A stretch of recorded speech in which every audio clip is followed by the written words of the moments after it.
Oxygen food and talk, তাই বাংলার ঘরে ঘরে মুখরোচক।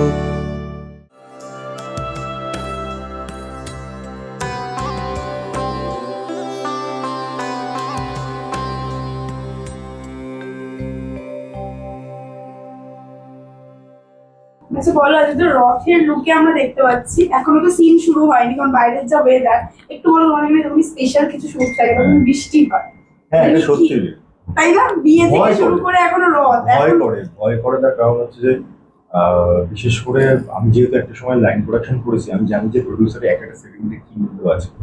আর যখন এরকম সিচুয়েশন হয়, স্পেশালি সিরিয়ালে কি হয়, আমরা শুট করি, টেলিকাস্ট হয়, এরকম তো নয় আমরা 1 মাস আগে থেকে শুট করে বসে আছি। সিনেমার মতো তো হয় না বিষয়। এটা যে কতটা ভয়ঙ্কর বিষয়, একটা চ্যানেলের ডেডলাইন থাকে, তার মধ্যে প্রজেক্ট সাবমিট করতে হয়, অনেক বিষয় থাকে।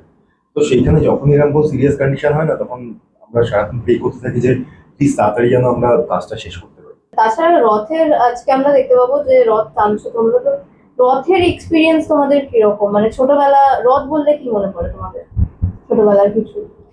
আমার তেমন সত্যি বলতে, আমি আগেও একটা কোনো ইন্টারভিউতে বললাম, আমার কোনো রথের এক্সপিরিয়েন্স নেই।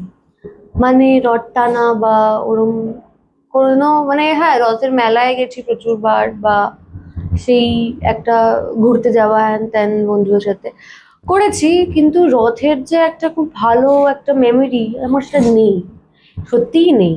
আর এই যে রথের মধ্যে যে পাঁপড় ভাজা খেতে হয় বা জিলিপি খেতে হয় বা এটা যে খাওয়া হয়, এটাই একটা স্পেশালিটি, এটাও আমি জানতাম না। এটা আমি এখানে সিন করে জানতে পেরেছি। এবছর কি খাওয়া হয়েছে অভিজ্ঞতা পাপড় আর জিলিপি? সেটা দায়িত্ব নিয়ে আমার একজন স্পট দাদা তোমাদের রানির সময় করতো, এখন ঘূর্ণি করছে, সে দায়িত্ব নিয়ে আমাকে খাইয়েছে। দাদা রথ দেখ, আমার বাড়ি মধ্যমগ্রামে, তো ওখানে রথের মেলা হয়, বিরাট মেলা হয়। রথ বলতে এরকম এখন যেমন প্রচুর বাড়িতে আমরা দেখি যে বিশেষ করে পশ্চিমবঙ্গে জগন্নাথ দেবের পুজো করা হয়, কিন্তু আগে সেটা এত ছোট স্পেসিফাই করেছে, যেহেতু উড়িষ্যাতে ওটা বেশ অনেক বেশি পরিমাণ। তো ওই রথের মেলা যখন হতো, আমাদের ওখানে একটা খুব বড় মন্দির আছে, সেই মন্দির থেকে রথ বেরোতো এবং সেটা মোটামুটি হাফের বেশি মধ্যমগ্রাম কভার করতো। কিন্তু ওই মানে এই সমস্ত কিছুর থেকেও বেশি ইন্টারেস্টিং পার্ট ছিল আমার কাছে খাওয়াটা। পাঁপড় ভাজা এরকম বড় এরকম গোল পাঁপড় হবে, এবং উনুনে এরকম ছাকা তেলে মানটা ভাজবে, ভেজে তুলবে, এরকম তেল পড়বে টপ টপ করে দেখতে পাবে। ওইটা একটা খবরের কাগজে মুড়ে দেওয়া হবে। তো এটা হচ্ছে সব থেকে প্রথম সুইট, তার সঙ্গে জিলিপি খেতে হবে এবং গজা ইজ মাস্ট।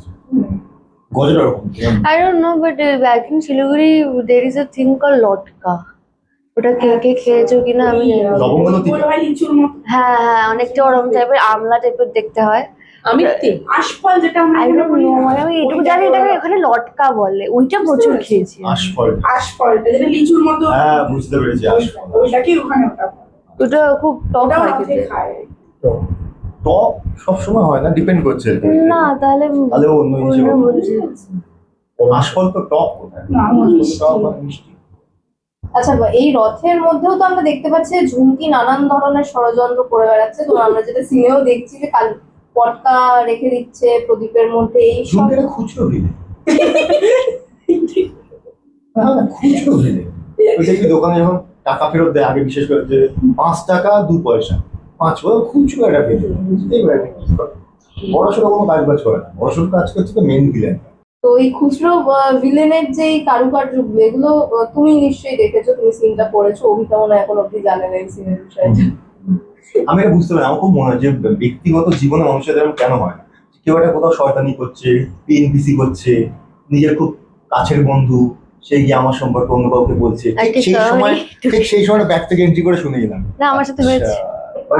তুই লাকি, আমার সাথে কোনোদিন হয়নি। আমি চাই পিএনপিসি করছে, তুমি শুনে নিয়েছো? হ্যাঁ বলো কিরকম? হ্যাঁ, এখন সবই বলে দিয়ে এখানে আমি তাহলে হয়ে যাবে, আমার কাজ করতে হবে না। ওটা বলছি না আমি।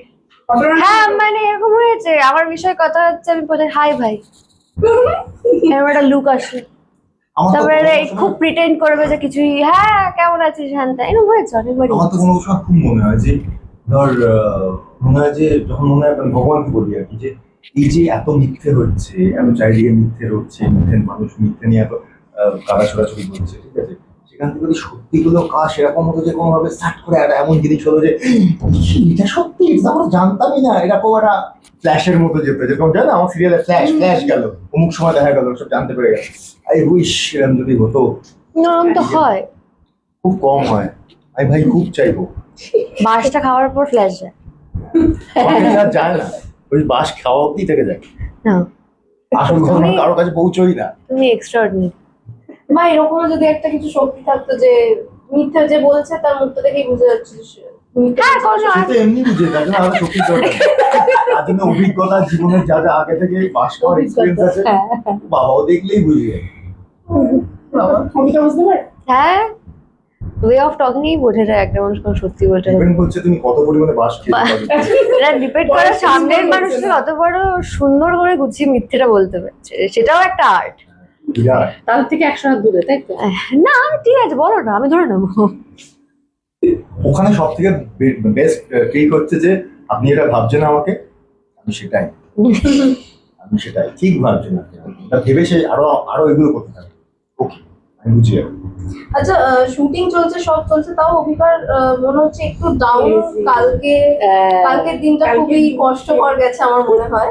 যাকগে, কেন কেন এই প্রশ্নটা কেন? আমরা সবাই খুব কষ্ট আমি সকাল থেকে এই কোয়েশ্চেন্স গুলো অ্যাভয়েড করছি। নর্মাল আমাদের সিরিয়াল ওখানে ফাজলামি হচ্ছে, আমি নেই ওই কনভারসেশন গুলো, সরে যাচ্ছি সাইডে। আমার থেকে বেশি কষ্টে তো ঝুমকি আছে, ও আমার থেকে অনেক বড় ফ্যান ফুটবলের। ও প্রায় কেঁদেছে 2 ঘন্টা শো, মানে খেলা শেষ হয়ে যাওয়ার পর। তারপরে ঘুমোতে ঘুমোতে phone tone of, switch off করে ঘুমিয়ে পড়েছে কাঁদতে কাঁদতে। এরকম হয়েছে ওর সাথে। আমার বন্ধুদের, আমার বন্ধুর ফ্ল্যাটে ছিলাম আমরা, অনেক বন্ধু বান্ধব আর কি। তো সেখানে সত্যি কথা বলতে স্পেন অসম্ভব ভালো খেলেছে, তো আসলে লাভ নেই। পুরো খেলাতে বোধ হয় মেসির পায়ে 4 থেকে 5 বার বলতে পারি যে পায়ে, মানে হাতে গুনে পায়ে করে বল গেছে, বল দিয়ে এটা তো ফ্যাক্ট। বল ছাড়েই নি। ওরা অসম্ভব ভালো খেলেছে, এটা বলে লাভ নেই। লাস্ট 15 মিনিট যে খেলাটা আর্জেন্টিনা দেখেছি, তো সারা ম্যাচ খেললে আর্জেন্টিনা বিশ্বকাপে বাড়ি করতে। কিন্তু আমি তারপর নিজেকে কিভাবে শান্ত হব, আমি ছিলাম ওদের বাড়ি রাজাঘাটে, রাজাঘাট থেকে ফিরতে হবে। আমি যাবো, ভালো হয়েছে, ড্রাইভার চাইলে সবাই শুটিং আছে, বেরোই। বলে আবার ফ্ল্যাটটা নিয়ে বেরোতে হতো, রাস্তা ঘুরতে হতো, ঘুমটাই হতো না। 2 ঘন্টা তো ঘুমিয়েছি অ্যাটলিস্ট। 5টায় বাড়ি ফিরে সকালে উঠে নিজেকে সান্ত্বনা। তার মানে দুজনেই আর্জেন্টিনা ফ্যান, দুজনেরই মন ভেঙেছে তাই তো? কালকে ম্যাচটা মন তো ভেঙেছে, কেঁদেই দেবে আরো মন কথা। ভেঙেছে, তবে ভাই যে রিজার্ভ করে জিতেছে। হ্যাঁ, হ্যাঁ, একদমই তাই।